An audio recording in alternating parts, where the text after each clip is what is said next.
Expect the best used car deals guaranteed. Visit arnoldclark.com.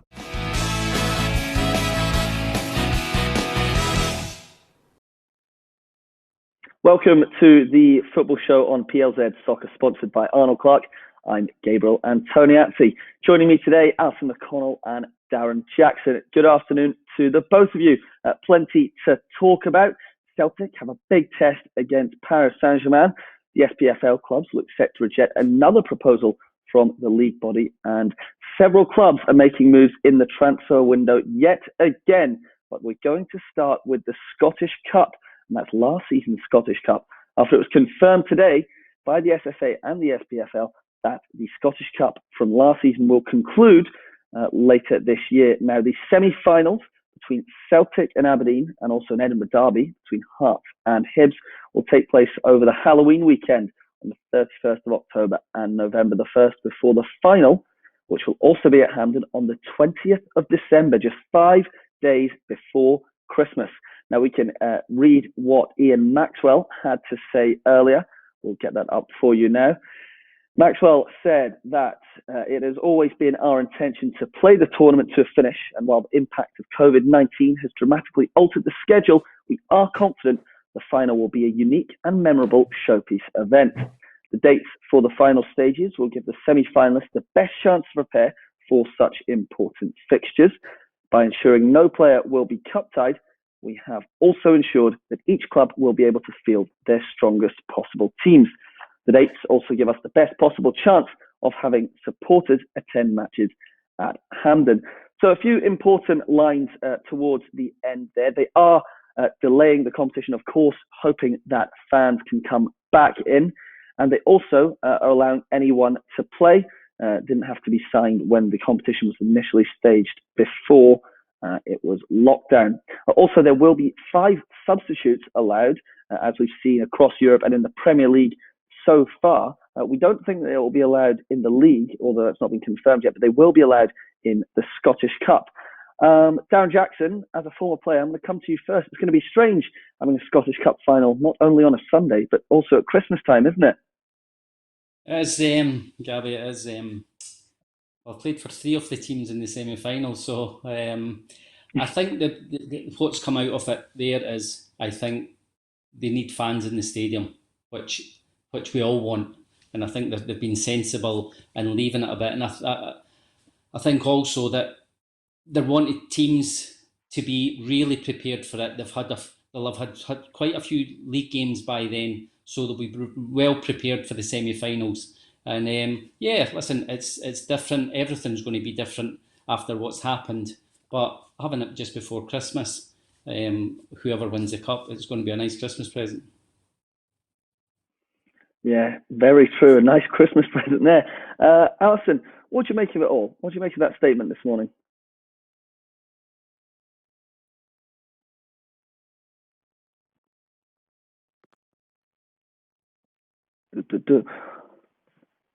Alison, are you still with us? What did you make of the statement this morning?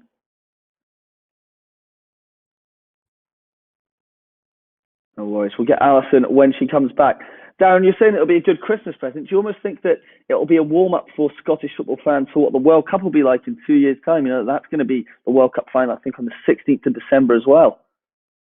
Yes, possibly, Gabby, but I don't think teams will look at that. I just think it's an opportunity to go and finish the cup from last season rather than the first cup.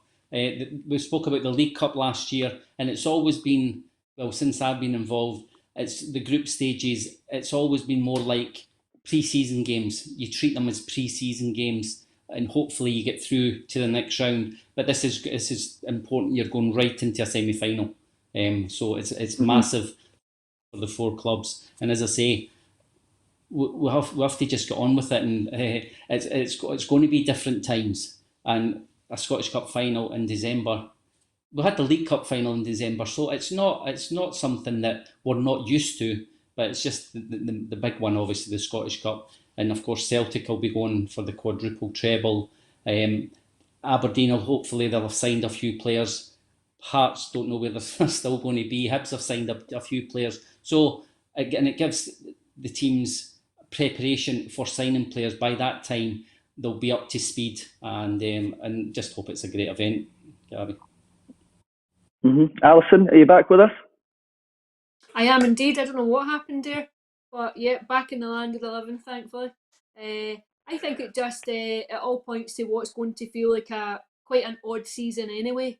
I think we anticipate when it does go back, everything is going to feel strange next time. You're going to start the campaign off with no supporters inside the ground.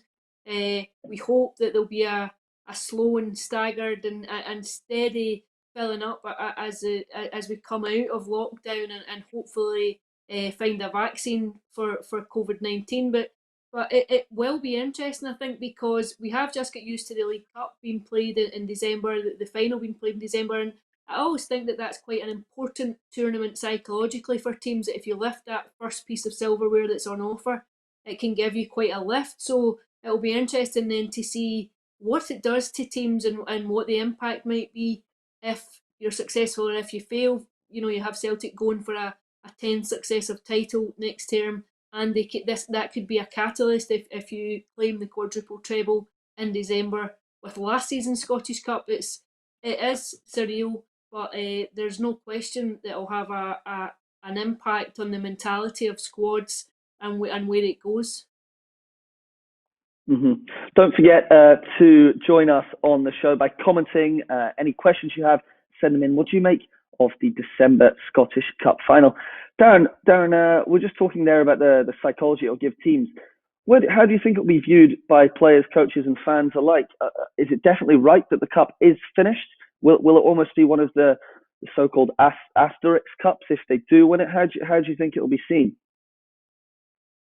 I don't think the team that'll win it will have an asterisk beside it, Gabby. So, as I say, it's been, as Alison said as well, it's strange times. We just have to get on with and trying to squeeze everything into a shorter season. And I agree with Alison. It would give a huge boost to any of the teams, the 4 teams, to win it, because it will be like the first trophy of the season, even though it was last season. It would give them a huge lift. So asterisks, people will put it beside it if they like, Gabby. But as I said, I don't think the team that win it, I'll have it. Brian McNair here saying the cup's being played, but no playoffs for Kelty or Brora. I just think that's because they are expecting to start in October, and they needed clarification there. That's why that ended there, Brian. Keep your comments coming in, though. There's plenty already. What else then? Alison, I just wanted to wonder, obviously they're going to try and phase fans back in. How do you think they're going to do that? Do you think there'll be problems with all of the four of the biggest teams with their fans gathering in Glasgow for that weekend? How are they going to combat that problem, not only at the stadium, but also on transport? Do you have any idea there? I think transport's probably the one that gives them pause for thought. I think you can probably control what happens inside the stadium and coming into a stadium in terms of directing numbers and offering sanitizer and requesting that people keep their distance. I think it's far harder to control that when people are congregating, as you say, maybe in bars or beer gardens, and then sharing public transport on the journey. And I think that consideration is maybe the reason why there has been a reticence on the part of the government to open the doors in August and allow fans in, because when you look at it rationally, if you look at Celtic Park or you look at Ibrox, who can hold 50,000 or 60,000, you could make an argument for allowing a quarter of capacity in or half a capacity in and still maintaining ample social distancing. But I think the problem is getting there and then the congregation of supporters round about.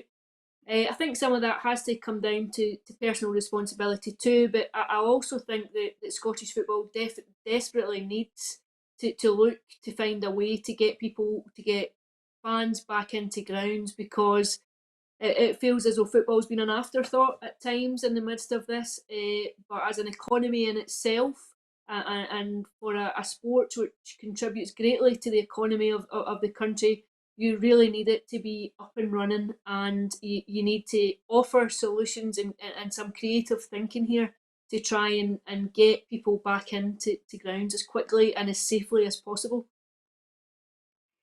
Yeah, well, at the moment they are preliminary saying October, perhaps even, as was suggested by Ian Maxwell today, that the September the 5th Nations League game against Israel for Scotland could be used as a trial event.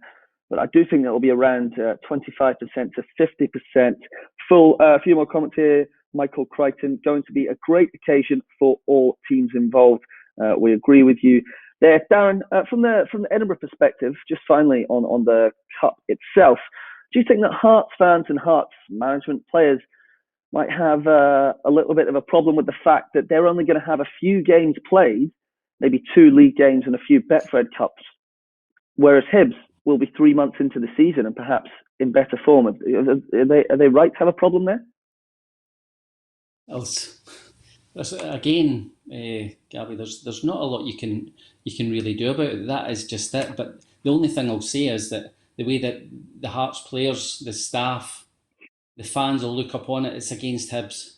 So you'll not leave. It doesn't matter how many games you've had. Yes, they'll have had quite a few games more, but it's a derby. It's the chance to go to a Scottish Cup final. So I can't see there being any problem with the players. Robbie will have them up to speed. March, I would imagine they'll play a little bit more friendlies with that in mind. But it's a derby, Gabby, so both teams will be well up for it. It doesn't matter how many games you've played. Yeah, I completely agree. Really looking forward to those games. Another thing that has come with the announcement of the dates is that if any team, Celtic, Rangers, Aberdeen or Motherwell, qualify for Europe, and they're already in for Aberdeen or Celtic, they could have 9 games in December. And it could go Betfred Cup quarter-final, then the semi-final, along with European games. So it's going to be so hectic in December. And the difference this time round is that there's no winter break. So Alison, do you think that's going to have a detrimental effect on the players going forward? Or do you think we might see more rotation this season? You know, you've already said it's going to be so jam-packed.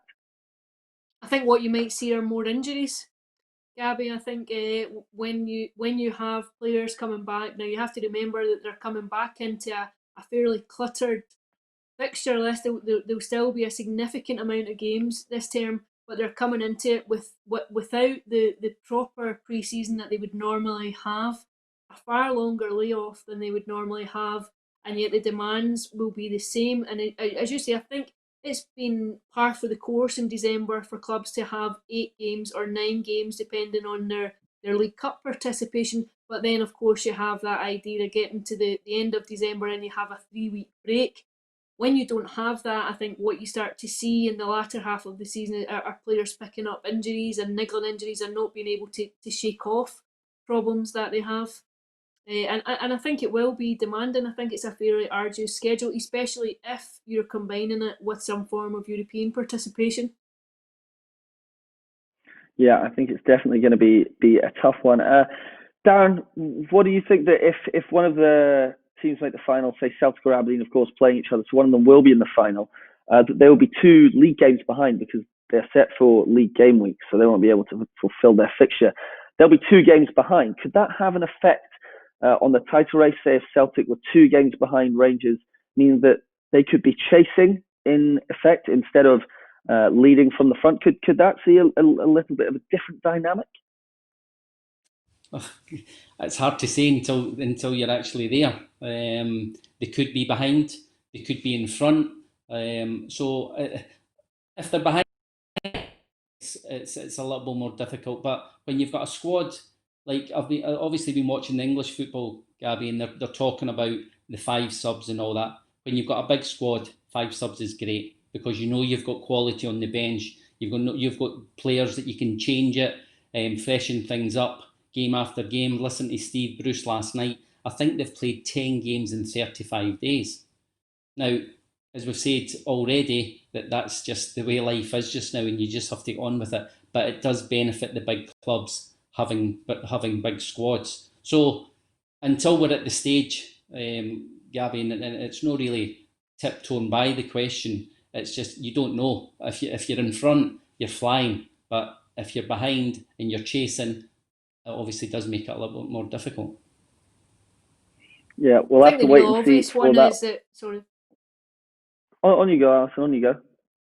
I was just going to say that the real obvious problem is if you have any number of factors that can upset the apple cart, and you have the routine factor every year at some point of the fixture list being affected by adverse weather conditions, or right now we have the possibility of a second wave which could really come in and wreak havoc with things. But I think when you have so many games in such a short window, it's very difficult to accommodate anything that's out of the ordinary at all. Yeah, I think you're definitely right there. But whatever happens, we will be looking forward to the Scottish Cup when it does return. But first, let's quickly talk about the SPFL league starting itself. Today, the league body announced that the opening fixture will now be Aberdeen versus Rangers. It was originally scheduled for 5:30, so there's 3 o'clock on Saturday, the 1st of August, would have been the opening fixtures, but now it's going to be that. It's been moved forward for the new Sky TV deal at 12:30, also so it doesn't clash with the FA Cup final at 5:30. That's a fantastic fixture to open with. Just one, it's such a shame that fans aren't going to be there, Alison, but we're really looking forward to that one. It's a big one already, isn't it? It's a mouth-watering fixture to go and start the campaign off on. But like you, I agree. I think you lose something from the fixture when you don't have supporters in there. I think they just give you an energy and create an atmosphere. And I think there's enough tension in the game that will be reflected there between Aberdeen and Rangers. And there's so much at stake this season for Rangers. Will probably want to go and hit the ground running. But yeah, I think there's no question that there's something lost when you don't have supporters in the game. It's such a huge fixture. Yeah, no question. Darren, as a player, do you want to come in with a tough trip up to Pittodrie or at home to Rangers, or would you rather ease yourself in with perhaps an easier fixture? Well, it's hard to say. I mean, I think Rangers will look forward to it. It's become just behind the Celtic game now. The rivalry is incredible between Aberdeen and Rangers now. So I think that both teams will be looking forward to it. I think it's one of them that you've waited so long that the tension will build, and there's no doubt it'll not be as good as when the fans are in there, because as Alison said, you get the energy, you get the buzz from the crowd and the fans singing and all that. You get the buzz from that, and it won't be there, but I'm sure there'll be enough energy and desire for the players, as I said, who have waited so long to play. And I'm sure they'll be looking forward to it. And I would like to play in a game like that, having waited so long. Waited so long, but only 11 days to go now. Everyone is looking forward to it. And don't forget to tune into next week as well. We'll be building up ever more to the start of the Premiership season. Okay, moving on. Now, reports are suggesting that the clubs across the country are set to reject the SPFL's bid to have the final say on matters if the coronavirus pandemic hits the season again. Now, the league body were to ask clubs to hand them the power to make all COVID-related decisions next season. Of course, the governing body took the decision to end all 4 leagues on a points-per-game basis back in March. But clubs are said to have voted against that scenario after the whole infighting debacle several months ago. And our reports say that votes were due by midnight last night, and the governing body are resigned to their resolution being rejected. Alison, do you think that's the right call after what happened a couple of months ago? Well, we're still living through the bitter ramifications of some of those decisions that were made, and we're still, you still have Hearts and Partick Thistle embroiled in a legal dispute over the decision. I think the fear maybe is it's such a huge season. Celtic can go on and create a bit of history with a 10th title, and I think there just might be a fear that there's too much power there in terms of if there was a second wave and you had to call the campaign under similar circumstances. Again, I think they just might want to make it a bit more equitable and coming to a resolution over that. Yeah, Darren, how would you change it from what happened back in March and April? How would you do it differently if there was, of course we don't want it, but if there was to be a second wave? Well, it's hard they're changing it in the way that can only be changed. You're changing it from the governing body to the clubs. Now, will the clubs be able to come to an agreement if there was a second wave, Gabby? I mean, it was horrible what happened in terms of obviously having to make decisions and all that, and the bitterness between the clubs. And I didn't, even being on the programme, I didn't enjoy it because it was just, you weren't talking about football. It's a football show. Yes, you talk about what's what's happening in the world of football and all that, but it wasn't great what happened. So if you pass it on to the clubs, it's up to them to be professional and man enough to sit down and say, this is the right decision for Scottish football, not for my club. This is right for Scottish football. Yeah, I think that's what we'd all want to see, but there's no guarantees with the clubs in Scotland, as we know. And as you were saying, Dan, all we were talking about was the off-the-field issues, which is not what any of us want. Okay, keep your comments coming in.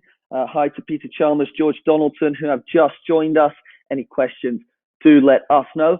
We're going to move on to Celtic. The Scottish champions are facing the French champions at 6 o'clock this evening in a huge test. They're playing Paris Saint-Germain at the Parc des Princes. Now it's their third pre-season game across the English Channel. They've already drawn 1-1 with Nice, and again, they perhaps should have won. And then they were beaten 2-1 on Saturday by Leon Moussa Dembele, formerly of the Celtic Parish, scoring against them in a very experimental lineup from Neil Lennon's side. But we think that he will play more of a full-strength 11 tonight. That should be out around 5 o'clock. So if you're still with us, we'll bring you the lineup as it comes out. And Paris Saint-Germain themselves, well, they had their season ended just like Celtic, but they have fans back in the stadium already. The League Cup final is this Friday. They're in that. And also the French Cup final is a week on Friday. They are also in that. Limited capacity, but there will be fans in the stadium. So they're using Celtic as a test for that. And not to forget the Champions League as well. In the middle of August, they face the Italian side, Atalanta. Alison, you remember a few years ago, Celtic played PSG, and they were no mugs, to say the least. What do you expect this evening? Oh yeah, I think it's a huge test for Celtic. There's no question about it. But if you have ambitions to consider yourself a Champions League team, then this is a calibre of opponent that you have to be prepared to come up against. So I think I don't think there are too many in the Celtic squad who would be unaware of that. I think they'll know the magnitude of the evening they can expect. Obviously, it's a different occasion entirely. You're playing a friendly. There's not the same thing at stake as if you were playing a Champions League game, but it's a good exercise. I think it's definitely one that you can go and test yourself against and just have a look at what's required if you want to go on and try and compete in the group stages of the Champions League again. It's been a few seasons since Celtic were there, and I think they still consider themselves, rightly or wrongly, to belong in that kind of company. But you're right, a few years back when they played PSG, it was such a bruising experience. I think you really lose so much morale when you come off on a hiding like that. I think it just sort of underlines the fact that if you do get into the Champions League and you're happy to take the money that comes with it, that there's no such thing as a free lunch. That there's a price to pay for that sometimes. Yeah, well, you talk about the Champions League group stage, and Lennon was speaking last night to the press. He said he wanted the fixture to whet the appetites of his players to reach the group stages, as they haven't done for 3 seasons. Quite often Celtic do struggle away from home in Europe, whether it is the Champions League or even the Europa League.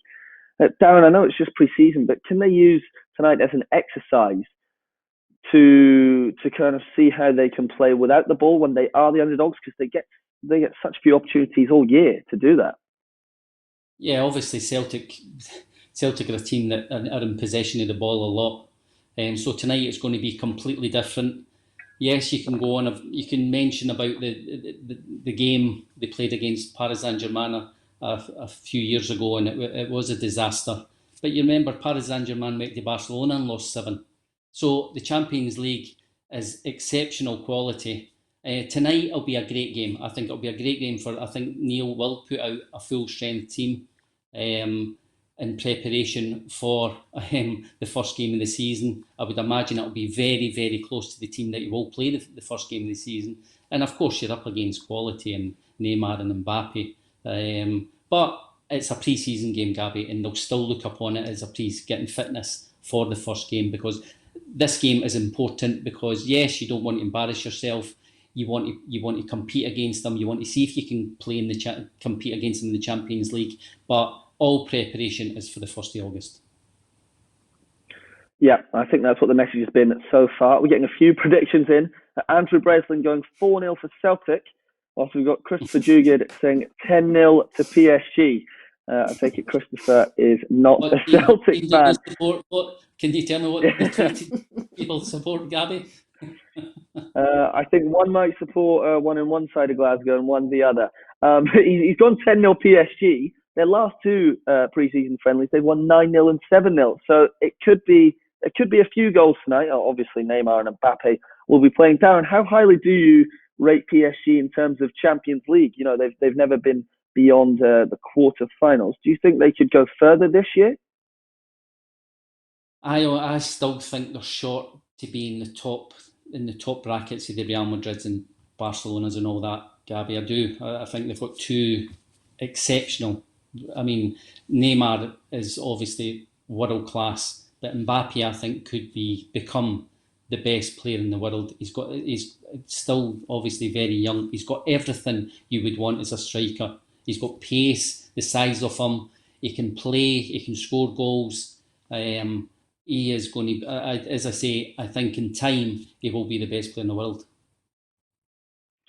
Yeah, I don't think he's far off it already. Alison, just if we put our Scotland caps on for a second, pretend we're Steve Clarke.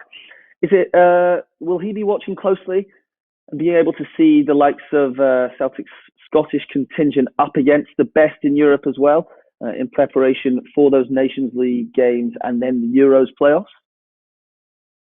To be honest, I don't think he would take it overly seriously. I don't think. I think you maybe have an eye on it just out of interest, but there are too many vagaries tonight in terms of the occasion and it being a pre-season game. I think Steve Clarke will know what his squad is. I think he'll have more or less a settled idea in his mind of who he wants to play and where. It might offer him some form of intrigue just to look at how some of them get on against household names and proven European talent. But I don't think it would affect his viewpoint ahead of that first playoff game. I think he'll know exactly now how he wants the team to play and who he wants to play. And let's face it, he's had ample time to think about it now, given the months that we've all had to twiddle our thumbs. Yeah, I'm sure he'll be watching anyway, like the rest of us. That's 6 o'clock.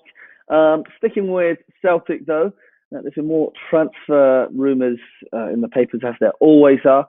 Lennon reportedly saying that every player has their price, and there's no bids for any of their players yet. Of course, there's interest for Odsonne Edouard, the top goal scorer from last season, but also Christopher Ajer again linked to AC Milan as well as Leicester City. Brendan Rodgers, of course, a big admirer of him. Now, Ajer was one of Celtic's better players last season. He's very good at coming out of the back with the ball. Still young, 21, 22 years old. Darren, do you think that Ajer is ready now for a move elsewhere, abroad, down south, or do you think that he could go another 2 or 3 years at Celtic and mature and then perhaps leave to pastures new? Oh, it's up to the boy, Gabby. I can't really speak for him. What I will say is that his agent did come out and say that this will be his last year at Celtic and he'll be moving on. And I think he's changed agents, so he obviously wasn't happy with that.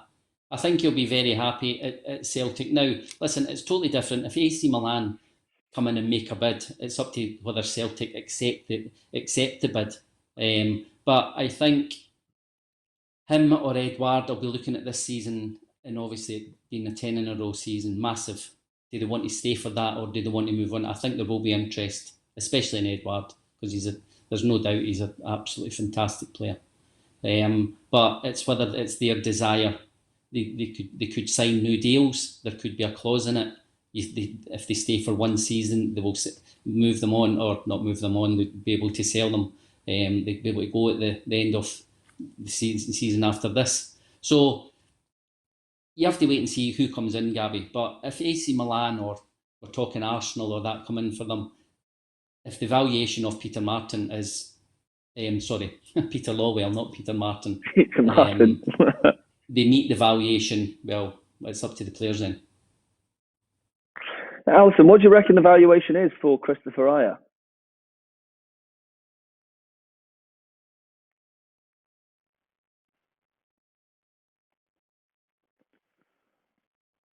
Okay, I think we've lost Alison there. She'll come back. We'll see what she reckons. We'll wait for those to come back. In the meantime, I'll continue to let you know about other things. So the interest from Celtic is that perhaps if they were to let someone go, would they go for a player in Scotland? Darren, Alison, what do you reckon? If they were to let Ajer go, would they move for a centre-half from Scotland, perhaps Scott McKenna, or would they better to be going abroad, someone like Julien, like they did last time out? I think they'll have a short list. I think you just do your due diligence. I think the anticipation will be that there might be interest in Ajer, and you'll have a safety net of targets, and you'll probably find that will be a mixture of homegrown and foreign-based players. But to go back to your original point about Ajer and about Edouard, I think we all live in the real world, and the bottom line is that everyone is for sale. There's no question about it. If anyone comes in and tables a fee that's agreeable to the club, and the player is keen to take it, then that's just how it works. And I think every club and every player is susceptible to that. Mm-hmm. Darren, if you were Peter Lawwell, not Peter Martin, how much would you sell Edouard for? Well, listen, obviously COVID's possibly made a difference.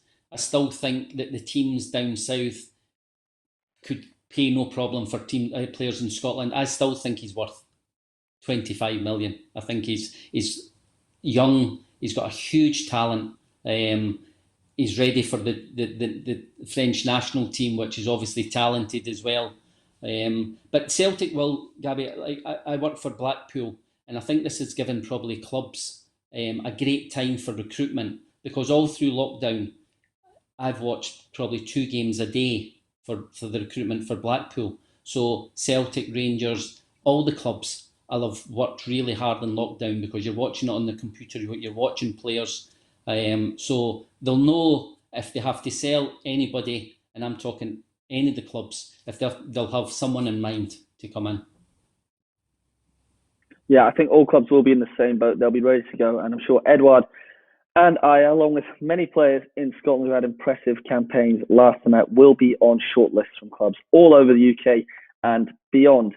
Right, and now let's keep talking about shortlists. We're going to talk about manager shortlist now. Stephen Robinson, the Motherwell boss, was expected to be the number 2 choice for the Huddersfield job. Now, Huddersfield sacked Danny Cowley after escaping relegation last week, and he had been sounded out as a possible replacement, but they have gone with the Leeds first team coach, Carlos Corberán, instead. He's been in talks for the last 2 days. He's expected to accept the role. But again, that's Robinson linked with a move away. I think it's maybe the 3rd or 4th time in the last 6 months. Of course, Hearts and Hibs were interested in him. And then there was the Northern Ireland job as well, which he lost out to Ian Barakoff in the end. But it just goes to show what a good job he is doing at Fir Park. He's very highly rated, isn't he, Alison? I was surprised he never got the Northern Ireland job. I thought he was a shoo-in for it, to be honest. I thought it might have come down to between Stephen or Tommy Wright, if I'm being honest.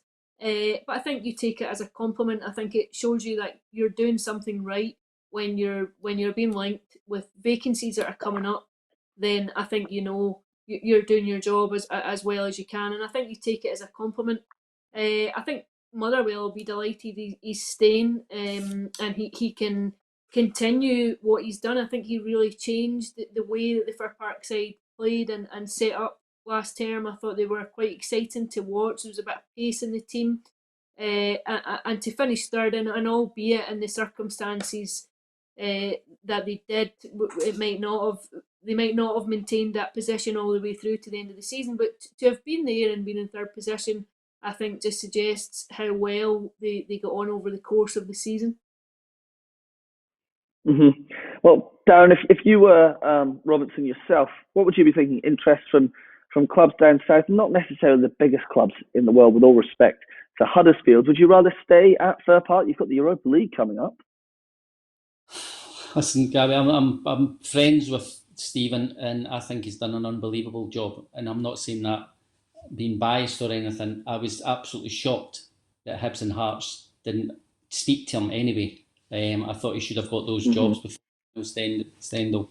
I think he's done a wonderful job. Ian Barraclough was under 21 manager, so he always was maybe just ahead of Robbo. But there's no doubt he's going to be linked with jobs down south. He's done that great a job.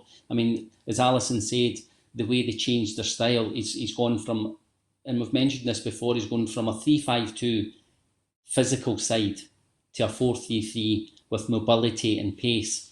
And tactically, I've been to their training. Tactically, he's excellent. His enthusiasm rubs off on others. And I think there's no doubt, and I'm sure Tam Cowan will have a go at me and everyone at Motherwell. But I don't think there's any doubt that Stephen will move on. Yeah, well, you're certainly a big fan of his. I know Tam is. I am as well. And the way he did change Motherwell's style. I'm also been impressed with a few of their additions. Alison, looking to the campaign, 11 days away, can he improve Motherwell further? What can he do to his Motherwell side? I think you have to be honest and say that you're probably at the ceiling in terms of league finishes. I think third place would probably be punching. However, I'm sure he would love the opportunity to go and deliver one of the cups. Is that within your reach? It should be. And also, there's the excitement this year of a potential Europa League run. Now, I don't think Motherwell have ever made it into the group stages of the Europa League. I think twice they've gone out of the playoff stage in 2010 and 2012. And then on the 10th of August, they'll find out who they've got in that first qualifying round, which I think it adds a layer to your season. I think when you have that to look forward to, if you can get past the first round or two, it definitely adds some spice to your season.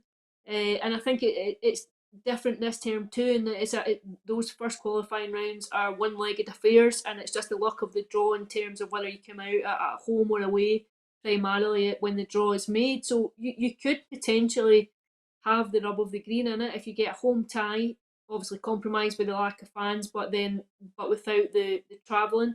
It could aid you in your quest to go and make a bit of history for the club and get into the Europa League group stages. Obviously, once you get to that playoff point, it's very, very tricky. It can potentially be very tricky, but I think it's got to be an ambition if you're there. Yeah, it's such a shame for Motherwell and their fans that they've made it into the Europa League playoffs and there's no fans going to be at the stadium. But hopefully they'll make it through to the group stage, and by that time fans can be back in, and Tam Cowan will be at Fir Park singing his heart out. Right, that's enough on Motherwell at the moment. We're going to quickly speak about another manager. It's Steven Gerrard. The Bristol City links won't go away. They appear desperate to make him their new manager. He's their number one target. The rumours are that they would make him, they would put him on the biggest wage in the Championship.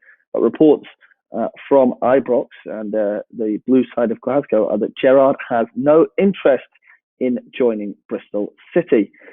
Now, surely, Darren, I know you don't like speaking for managers or players, but he would be mad to leave Rangers to go to Bristol City, wouldn't he? Yes, and it doesn't matter, Gabby, if they make him the highest paid, give him £100,000 a week. This isn't about money for Stephen, and he's had an absolute wonderful career. He's very highly thought of down south. Rangers fans will be very happy with the way that they've progressed since he's been there. So I'd be shocked if he took the Bristol City job ahead of the Rangers job. He'll know it's a massive year. They obviously can't really fail this year. But it'll be a challenge. He's had challenges in his career, and he's met them head on, and I'm sure he'll do the same this year. Yeah, I don't think there's any way Gerrard's going to shirk the challenge. Alison, you can definitely see him staying at Ibrox for this season, can't you? I think there's no chance that he would go to Bristol. I just don't see it happening at all. I think he's done very well so far, but I think this is there are huge question marks over this campaign for Steven Gerrard. I think he really has to go and deliver some form of silverware. If it's not the league, I think it has to be a League Cup or a Scottish Cup. He has really put his stamp on Rangers in terms of the Europa League performances. That's obviously still live at the minute.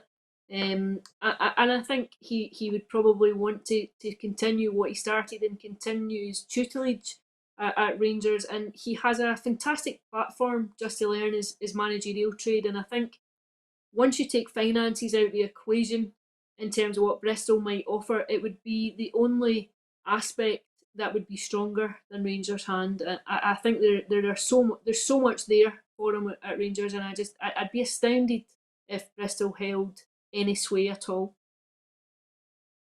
Yeah, I think it would be one of the biggest shocks in recent Scottish football history if Gerrard was to leave. But I'm sure he won't. Rangers fans, do not worry. He will hopefully be there on August the 1st against Aberdeen. Okay, let's have a look at some signings made by clubs across the country. There's been several over the last 24 hours since we were last on air. St Mirren have brought in 2 players, one of them former St Johnstone captain Joe Shaughnessy. Now, Shaughnessy, when unveiled, said that he feels there's something starting at the club after he arrived in Paisley on a 2-year deal. He said that Jim Goodwin, the boss there, just swayed him. He couldn't resist once Goodwin started talking about the project at the club. I think it's their 5th signing this summer already. They've already brought in midfielder Nathan Sherron on loan, Richard Tate from Hamilton, and also Jack Alnwick, the goalkeeper, which I like the look of their business. They seem to know what they want to do. Alison, do you like the look of St Mirren's business as well? They seem to already have their kind of house in order. They know what they're going to do for the season. They've got players in nice and early, and they seem quite confident over there.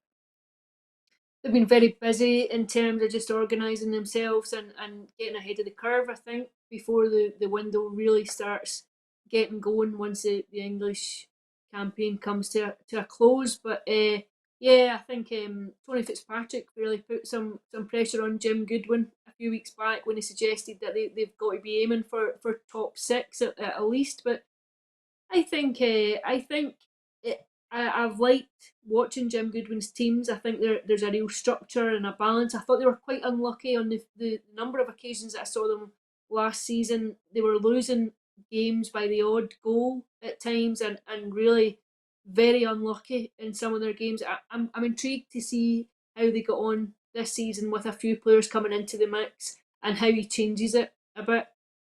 But yeah, it augurs well going forward for him. Yeah, definitely that top 6 claimed by Tony Fitzpatrick, putting a little bit of pressure on them, but I wouldn't put it past them finishing high up in the bottom half of the split, maybe 7th or 8th, or even sneaking into the top 6. Darren, we'll get everyone's predictions next week, but how well do you think St Mirren can do? Could they be quietly confident in Paisley? I've got a lot of time for Jim. I really like Jim Goodwin, and I like Richard Tate. I think he did a fantastic job for Motherwell, and Shaughnessy's a good experience. Alnwick's good experience. I don't know the other boys, but I just think the statement of finishing the top 6 has put some pressure on Jim. So they'll need to. I mean, you need to start the season very well, or you don't know what's going to happen. But as I say, manager, he did really well. He kept them up.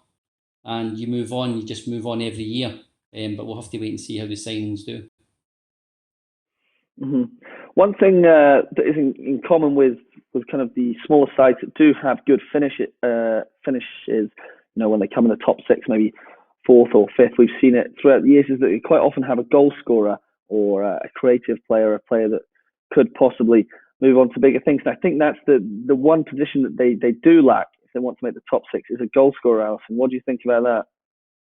Yeah, I agree with you. I think, but then when we talk about strikers and goal scorers, they're at a premium for every club. It's probably the hardest position to go out and to find. And then of course, if you're at a provincial club like St Mirren and Earth, a diamond, then the problem is that within a few months you've got other clubs coming and sniffing about and wanting to take them away. So it's a perennial challenge of trying to find someone that can give you that edge. But I think they desperately lacked that at times last season.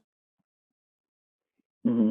Okay, looking elsewhere, Tony Macaroni Arena and Livingston, they've signed Kieran Brown at the centre half on loan for the third time from Cardiff. The 22-year-old will be there until at least January, possibly can extend till the end of the season. And he was part of that solid Livingston defence on many games at home, very hard to beat on that AstroTurf pitch. A danger at set pieces as well, their long throws, of course. Do you think it'll be more of the same for Livingston this campaign, Darren? Well, why not? They did exceptionally well last year, and their biggest issue is probably keeping a hold of Dykes. Now, I think they've put a good price on him. That if they get it, they'll be really happy. But I think he was the difference. I thought he was absolutely outstanding. In the games I watched, I was there about 4 or 5 times last year. In the games I watched, he was exceptional for them. But they were all exceptional. And again, Livingston kind of changed their style as well. They had smaller, nippier boys in the middle of the park. They normally went back to front early, and even though they had Dykes up front, they never really went back to front early. Just lumped it up to him when it had to go. It did go, but he was one of those players that he links the play really well, and he's got players playing about him, and I think that's where they got the confidence from. So I don't think if they can keep a hold of him, if he does stay, I don't think there'll be a lot of change in Livingston's style. No, I do agree with you there. We've got a few other signings, just quickly run through. Ricky Foster signing a 1-year deal at Partick Thistle, looks set to be in League One. Dario Zanata moving from Partick, he's joined Ayr United. And Danny Whitehall has joined Kilmarnock. Alison, you spoke to him earlier, didn't you? What did you make of the new signing? I think it's a great opportunity for him. I think he's coming up from the English league down at the lower leagues. He's coming from Maidenhead. The short-term deal, I think, would really be for Kilmarnock to have a look at him and see if he can cope with the step up to this level. I think he said himself that he's felt the pace of training and the quality within the Rugby Park side is taking a wee bit of getting used to just in the first few months. So it's an opportunity for him, and it's a chance for Kilmarnock to have a look at him and then make another decision a few months in if he has a desired impact. They could be really lucky here and have unearthed someone that we've not heard of and find a player that really makes an impact. But I think there's just some common sense to go with it. I think Alec Dyer had a look at him on trial and then is offered a short-term deal. So he'll probably want to see how he compares and how he shows up once the proper games get up and running. Mm-hmm. Okay, well, that concludes all the signing business from us today. I can quickly bring you the Celtic team. No Scott Brown or James Forrest. That's the headlines there. Scott Bain in goal. Looks like it could either be a back three or a back four. There's Julian, Taylor, Beaton, Christy, Cham, Edouard, El Yunusi, Frimpong, Aya, and McGregor, who captains the side. So it will be interesting to see if it's a four at the back with Beaton in the middle and Christie out wide, or whether it's that 3-5-2 that they've played with perhaps Taylor and Frimpong as wing-backs, Beaton as a centre-half, and then El Yunusi as one of the forwards. But no, Scott Brown is a peculiar one. He doesn't appear to be on the bench either, so perhaps he's injured. What are your first impressions there, Alison? I would assume it's an injury. I think he's so influential to Celtic that even if there was a rotation going on, that you would have anticipated that he would have some part to play this evening. So you would have to assume that he's maybe just picked up a knock in one of the previous games. But I'm not too surprised that Callum McGregor captains the team in his absence. I think McGregor is probably a Celtic captain in waiting at the minute. Yeah, I think we will see him take the armband once Brown eventually leaves or retires, whenever that may be. Darren, any thoughts on that lineup there? Do you think it will be a 4-2-3-1 or a 3-5-2? Any idea? Well, I'm wrong. I thought he would have played the strongest team that played the first game of the season, but as we don't know about injuries, and it seems like Scott must have an injury because he does play every game. They very rarely rest him, especially at this time of the season. But listen, it could be in a game like against Paris Saint-Germain. It is asking a lot of the wing backs, unless they're going to just drop in and just make it a 5 and make it harder to get through. But whatever formation, Gabby, it'll not be. He'll not be playing a formation to try it out to see are we going to go into the first game of the season with this formation. It will just be on this game and trying to control a little bit of the game, because you know Paris Saint-Germain's going to have most of the game, but it'll be, if it is a three at the back with the 5 in midfield, it's a shift for the 2 wing backs, that's for sure. Yeah, it will be interesting to see whether they do go with 5 or 4 at the back. But yep, no Scott Brown, Celtic captain, not even on the bench. So that is at 6 o'clock. Finally, we're going to have a brief chat about the Premier League. Seems to be non-stop, games on all of the time. Yesterday, Wolves won 2-0 against Crystal Palace to really cement their hopes of Europa League football again next season. Of course, they're still in the last 16 of this tournament. Sheffield United lost to Everton at home, ending their hopes of European fairy tale after their first season back in the Premier League. And Brighton also secured their safety with a 0-0 draw against Newcastle. Just a quick one from you two on Wolves and Sheffield United. I feel like Sheffield United have got a lot of plaudits, and rightly so, because they're up in 8th and they've been very impressive, taking a lot of people by surprise. But Wolves almost go under the radar. They're set. They're still in the Europa League. Who do you think's had the better campaign, the two of you? What do you make of it? It's Wolves for me. I've really enjoyed watching them. At times when I've seen them this term, their manager has impressed me hugely.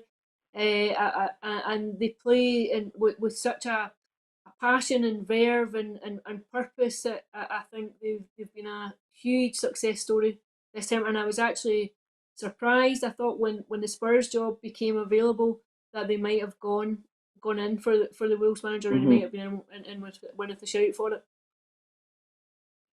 Darren, what do you reckon?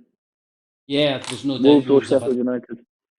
Yeah, Wolves have had a fantastic season, but so is Sheffield United. Listen, I saw Chris Wilder kind of having a go, but he come out and they've been fantastic. Yes, they've gone off the rails, but you can maybe expect that. It's happened in a couple of games, but taking the whole season where they've finished is a credit to them. It's a credit to the manager, and it's a credit to the players. But Wolves just seem to have a couple of players that are nervous and they're just special. And as I say, the manager and the staff and the players have had a wonderful season and deserve Europe, really. Yeah, Wolves have several impressive players and the manager as well. I think you're right, Alison. I don't think he'll be with Wolves for too long. He's impressing every single game. There's a few matches this evening as well.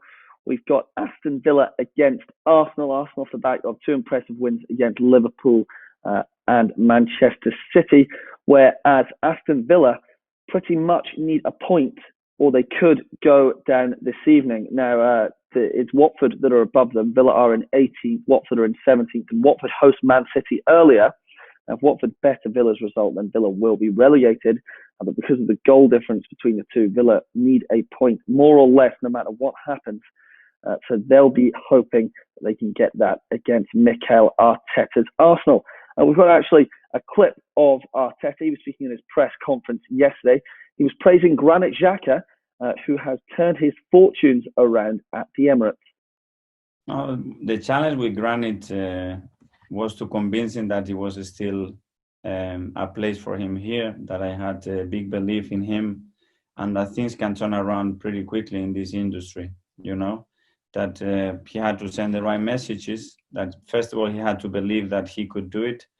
And if that was the case, that we were going to support him all the way through. And I'm really glad to hear and sense as well the reaction from the fans towards him. because I think they can appreciate what he's done. That's in the past is a lot of positive to take from sometimes difficult situations, and we all learn from that. And I think it's a really good example for any player that it's in a difficult moment, that if you are willing, you are consistent, and you really want to do it genuinely, I think there is always a way back. Now, Arteta there speaking about Granit Xhaka, who was named the club captain at the start of the season under Unai Emery. He then fell out of the team, was booed off by supporters, and he looked all but set to leave in the January window until Arteta arrived. And you heard his last few sentences there, saying that if you're willing, if you try, you can turn your fortunes around. Now, of course, he is talking about the Gunners, but do you think that can almost be a message that Lee Griffiths could take in? He seems to be out of the team. His fitness isn't good enough at the moment. But is that a message that he could use, that he could, if he knuckles down and gets back into the team, then the door is still open for him at Celtic? Alison, do you think it is? It's a very difficult one, I think. The problem here is it's not in isolation, and it's not the first time. It seems to be a constant cycle of being written off and doubted, and then coming back and scoring goals, and for a while, giving two fingers up to your critics and going and sustaining form for a bit. But the challenge is to stay on that trajectory all the time, and that seems to be the problem. I think last season when Lee came back at the end of January, and then he had the run in the team from then right up until lockdown. I think he scored 8 goals in those appearances. Neil Lennon had completely changed his system to accommodate a front two. I think the stage was set to start this season as one of the main strikers at the club. And I think now he has a lot of work to do to regain the trust of his manager. Mm-hmm. Well, the message still stands that Arteta's shown that the managers can accept if a player knuckles down and gets back to work, and still shows that they want to play for the club. Let's quickly talk about Villa. Of course, they've got a Scottish player in there, John McGinn. I know that we're all a big fan of him. He was Scotland's Player of the Year in 2019. Villa could go. They could go back down to the Championship. Darren, do you think that he would be bought by another Premier League club, by anyone, or do you think that he would stay with Villa? Listen, I think that there'll definitely be interest, Gabby. There's absolutely no doubt about it.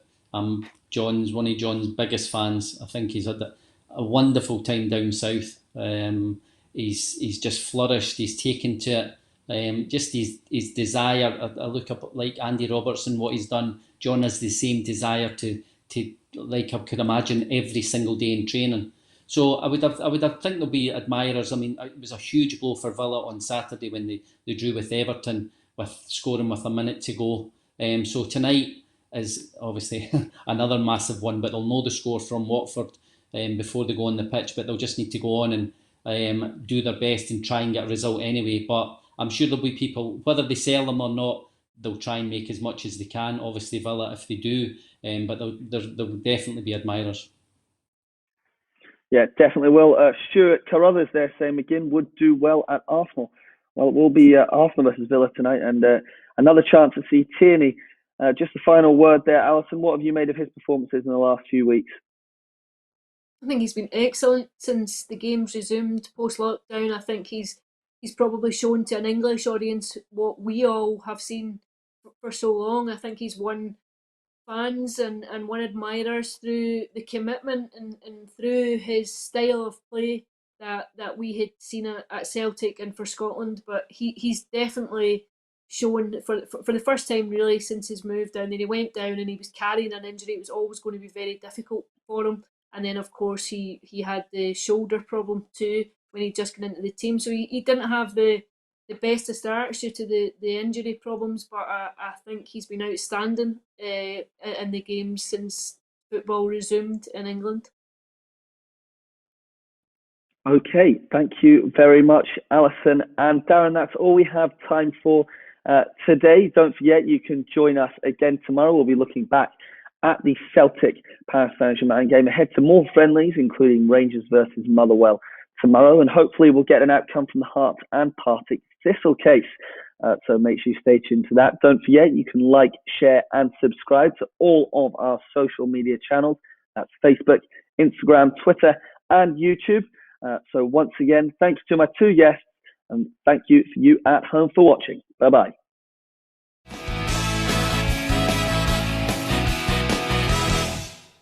Expect the best used car deals guaranteed. Visit arnoldclark.com.